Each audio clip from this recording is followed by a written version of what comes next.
Hi, welcome back to my channel. Just as a warning, today the video is probably gonna not have the best sound quality because my kids are being extremely loud and we are watching the Saints game, so I have that on in the background. People are shooting fireworks because of the Saints game, and that's making Lucy bark, so there's just all kind of noise going on today, so sorry. But I am making turkey chili in the Crock-Pot to have for dinner later tonight. And I've put this recipe, I think, in a previous video, but it was one of those videos where I did like 3 recipes in the video. And plus I was at work that day, I remember, and Sean had to film it for me, but he still had a really old phone and the video quality was terrible. So I just decided to totally redo it. So that's what I'm doing today. And this recipe can be made with ground beef. I've done it with ground beef before, but we've been trying to, excuse me, eat leaner meats, like mostly chicken and ground turkey. Hi. And stuff like that. So ground turkey is what I am using today. So it's going to be turkey chili with beans in the crock pot. So let's get started, and thanks for bearing with me with the noise going on. It can be made in the stove, but I like to make it in the crock pot so I can get it going in the morning or whenever and eat it later, not have to worry about it. So first thing I do is put in 2 tablespoons of oil, and I do this to my pot so that hopefully it doesn't get too stuck on there. I used to use those plastic inserts so that you don't have to worry about scrubbing the pot, but since we're on our mission to have like a cleaner, greener home or whatever, and we're trying to, you know, totally lessen the risks of cancer that we can, as I've said in the past, I don't like the idea of cooking our food in plastic. That just kind of freaks me out. I feel like that could possibly give you cancer, right? If you're literally cooking your food in plastic. So I stopped using those, and I'm like, if it just means that I have to scrub a little harder on the crock pot for our health, it's worth it. But maybe I'm wrong, but I just feel like that's something I can do. So all right, I got my oil in the pot. The next thing I'm gonna do is put in my ground turkey. This is what I have. This is a pound of ground turkey. You can also use ground beef, as I've said, and I'm gonna put that in the crock pot. All right, my ground turkey is in, and now I'm adding just a little seasoning on top of the meat: salt, pepper, cayenne, cumin, paprika, and garlic powder. And as I've said a million times, I don't really measure the seasonings. I know how much I like at this point and just put it right on.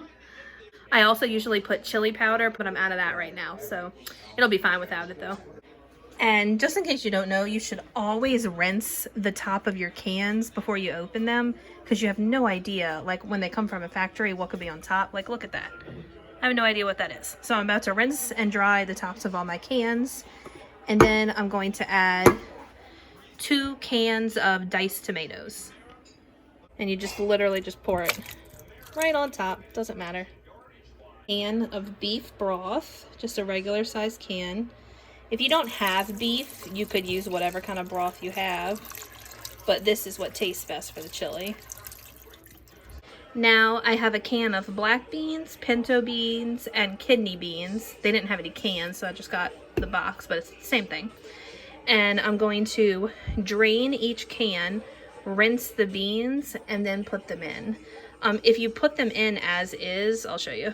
It's a really thick, just kind of murky substance, and it's going to be a very, I don't know how to describe it other than beany taste. So you can put it in there like that if you like it like that, but I prefer it not like that. So I'm going to drain and rinse all 3 beans and then add them in. And now I drained my corn and I'm adding that in. I know a lot of people don't like corn in their chili, so obviously if you don't, just leave that out, but we like it. Then I'm going to add just a couple dashes of salt and pepper on top. Then I get a big spoon and kind of mix it together a little bit. Now my meat under there is raw, so when I'm done with this, I'm going to wash the spoon because you don't want to risk contamination.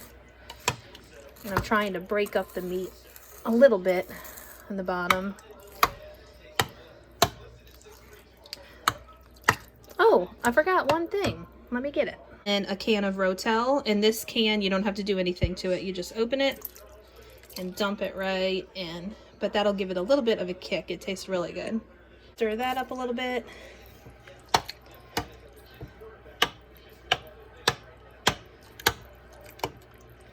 All right, and I think since there's still a tiny bit of room, I like adding an onion. I wasn't sure if I'd have much room, but I'm gonna find my smallest onion, chop that up, and add that in as well. I had to ask Sean to finish the onion for me. That is like the most potent onion I have ever cut. I'm not just crying, my eyes are literally burning like they're on fire. Like, I can't even see. This is insane. I've always had a really hard time cutting onions because they make my eyes burn, but this is like the worst ever. So I'm gonna let my eyes recover and then I will get back. Okay, I think I'm recovered now. That was the most insane thing ever. I literally couldn't see. And I've always been hypersensitive to onions, but that was like literally the worst ever. I couldn't see, my eyes were burning like they were on fire. I was having like shooting pains going through the back of my head. That was crazy, but I think I'm good now. So I'm gonna turn the camera back around. I wound up only putting about half in because it was a pretty big onion.